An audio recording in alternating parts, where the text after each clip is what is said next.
Hi everyone! So, madami sa inyo ang nag-request nito, 'di ba?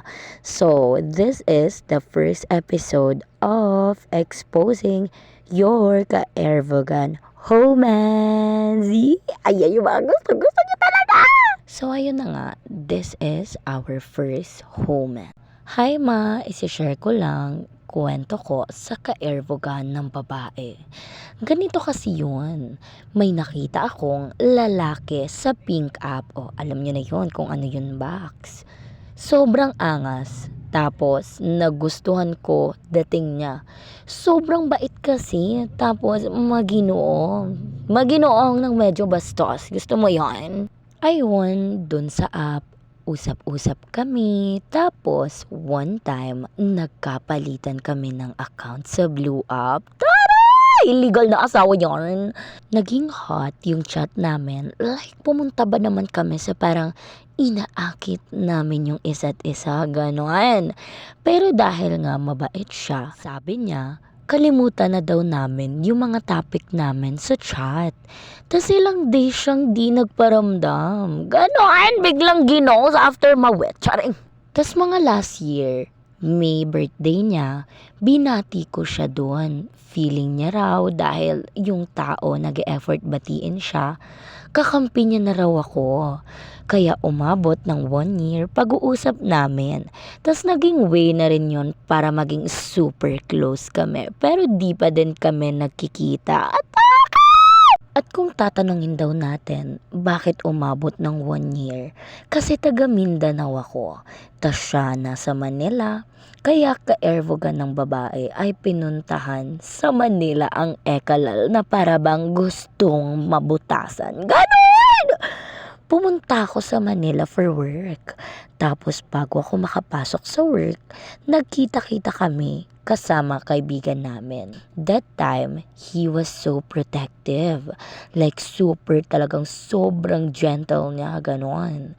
Tas ayun, nung nag-work na ako, malayo kami sa isa't isa.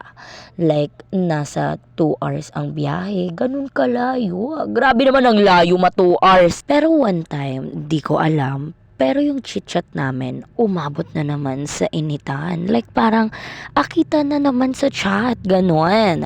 Hanggang sa nagplano kami mag-day off sa work. Nung Pasko, last year lang to, sobrang natatawa ko kasi nung pagkakita namin, nagkakahiyaan pa kami. Pagka-check-in na namin sa hotel, tapos check-check siya ng CR habang ako nasa kama, nag-check ng gamit. At saka behave ako noon kasi may dalaw ako. Pero syempre, ang ka-Ervogan ay tinatago ko that time. Kasi nahihiya pa ako eh.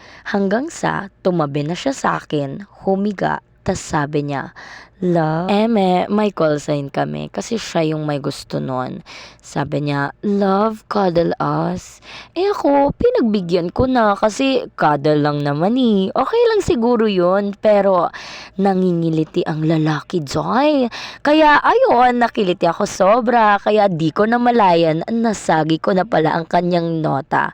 Tas sabi niya, 3 beses ko raw nasagi, kaya biglang pumatong ang uto ko. Ay, Diyos ko! Tas sabi ko, "Hoy, ano ba yung ginagawa mo dyan?" Tas sabi niya, "Kasalanan mo yan, sinagi mo, tumayo tuloy." Tas ayun, sabi ko, "Hoy, meron ako." Ano? Pa-virgin. Charing. Yun nga, sabi ko, "Hoy, meron ako, umalis ka dyan." Tas sabi niya, aanhin pa ang espada kong hindi ilalaban sa madugong labanan. Natawa ko, puta. Tas sabi ko, "Ikaw bahala." Umuon na rin ako, andun na eh. Kaya ayun, nangyari ang madugong labanan. Pero wala pang kami niyan ha. Parang mutual lang na may nararamdaman kami sa isa't isa. Pero gorabel sa bakbakan. Tas yung akala kong sobrang inosente niya. Girl, ang lalaki sobrang galing. Like laban talaga ang laki at laban din ang performance. Like naka 10 rounds kami sa 22 hours na pagstay namin sa hotel. Sobrang sulit. Yan lang kwento ko, Mi. Tsaka kami na ngayon, mas nauna nga lang ang ka-Ervogan kaysa label. Yun lang. Thank you. So, mag-proceed na tayo sa another Human. So this happened nung second year college ako. For background, isa akong nursing student, feminine bot, and consistent president lister since first year. Dilig-dilig, God bless you all, ganon. Over naman talaga sa intro. So yun nga, may crush akong taga-engineering department. Matangkad, mabango, at veiny ang hands. Sinong hindi mauulog doon, 'di ba? So yun na nga, nasa kantin kami that time. Tapos biglang nagulat ako kasi nasa likod ko pala siya. Tapos ako todo chika about sa kanya. What a coincidence, right? Tapos, ngumiti lang siya sa akin, sabay dinikit ang nota niya sa werot ko. Kaya naman nagulat ako, sabay umalis siya na tumatawa.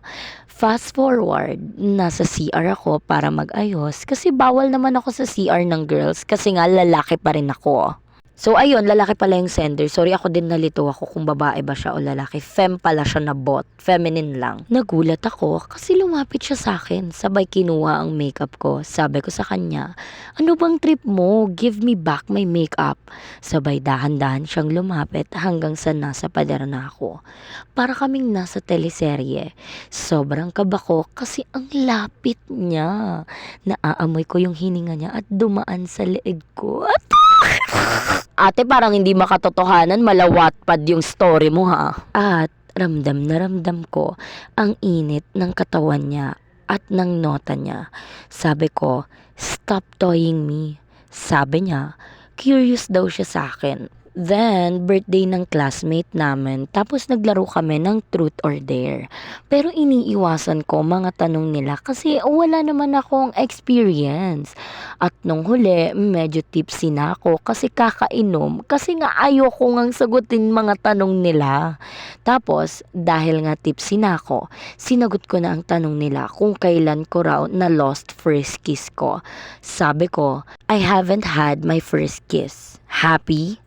Fast forward, sabi niya, hahatid niya daw ako sa dorm ko, kaya pumayag ako. Pagpasok namin sa confession room, hinalikan niya ako sa leeg, sobrang sarap.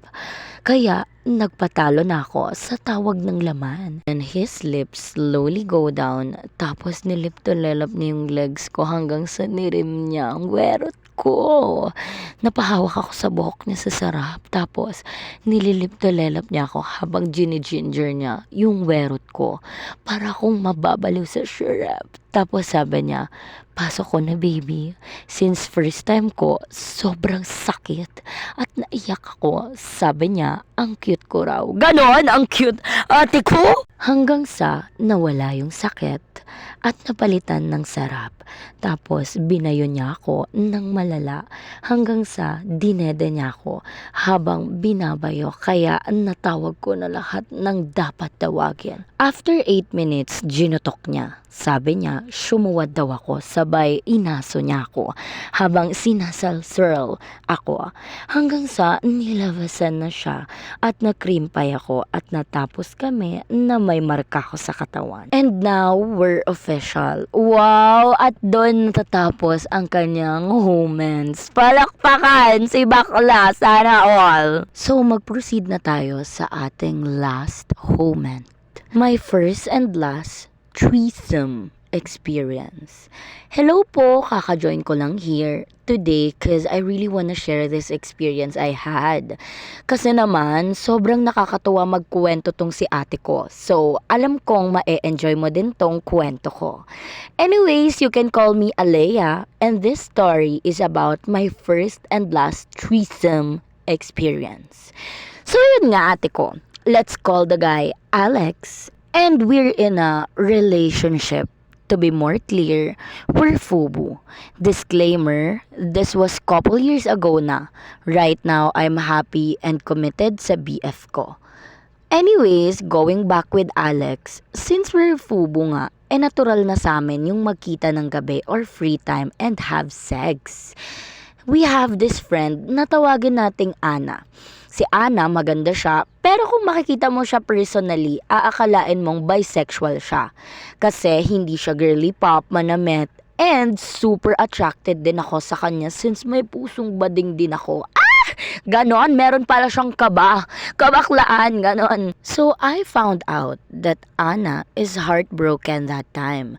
And also, that time, kasama ko din si Alex, mag-check-in kami. Syempre, and since crush ko naman si Anna, I asked Alex if he's up for threesome. Syempre, ngumiti yung kumag and he knows Anna din. So, syempre, tatanggi pa ba siya? Parang nanalo siya sa loto noon. Ganon! So, ayun na nga ate ko. Chinat ko si Anna. And I asked her to come over. I sent her the location and this happened somewhere in Cubao. Tapos ayun, pumunta naman si Anna. Pagdating ni Anna, nag-inuman muna kami, ganon. 3 kami. Pero before pa dumating si Anna, nagbonahan muna kami ni Alex. Syempre, and buti na lang kamo, nakipagbonahan na ako kay Alex noon. Kasi ate ko, nung after namin magnomo, itong si Anna, imbes na threesome, ending parang nag-aagawan kami sa nota. I'm under impression na kahit papano may attraction si Anna towards the girls. Pero ate ko, I was wrong. Mas tuwid pa siya sa 2x2. So ayun na nga, engga na si Anna. So since ako nag-invite sa kanya, ako muna nag-first move syempre. Tinuka ko siya sa pisngi, down to her lips, to her neck, and sa kanyang jogging. She kissed me back. So, akala ko, okay yung magiging setup naming 3. Pero ate ko, nung sumali na si Alex sa tukaan, naetsapwera ko.